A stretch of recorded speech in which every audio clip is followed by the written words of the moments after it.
So let's get started in talking about making a poster. So one thing to consider is using a template for the poster. So at Vanderbilt for the undergraduate research fair, the poster boards are 3 feet tall by 4 feet wide or 36 by 48 inches, and your poster should be those exact dimensions.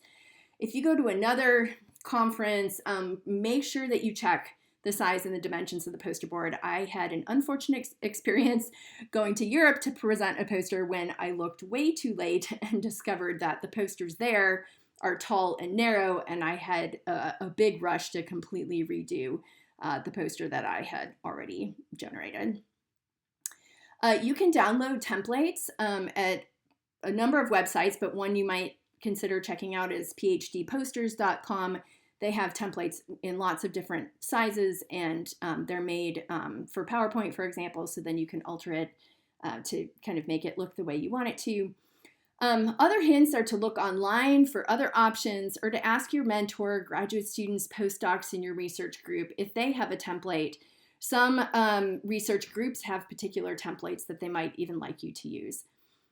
Also encourage you to just wander the hallways. So many research groups hang posters from prior presentations in the hallways, and it's a really great opportunity to look at those, and as you're looking, consider, what do I like about this poster? Or what's actually hard for me about this poster? And that can help you think about how you want to organize your own presentation.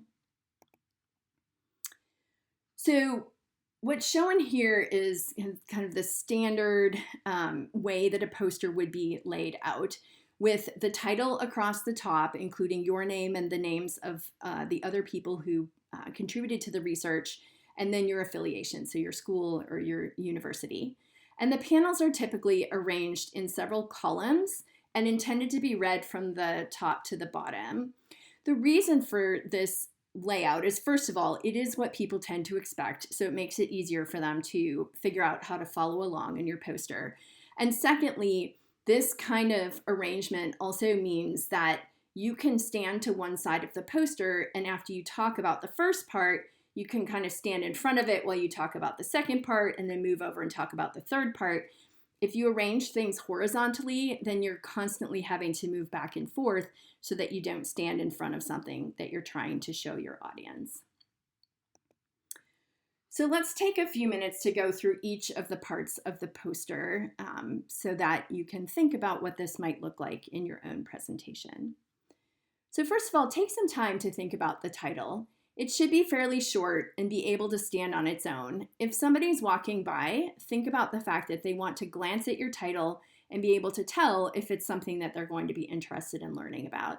So you don't want to use too much jargon or make them stand there for a long time trying to read it. You might think about including a statement of the major findings rather than just study of, right? Give people a sense of what you concluded. In terms of the list of authors, your name will go first since you are the presenting author, and you should either underline it or star it. Sometimes you'll have specific instructions for that. But then you should include everyone who contributed to the work, and that's something to definitely check with your research mentor to make sure that you are including everyone appropriately.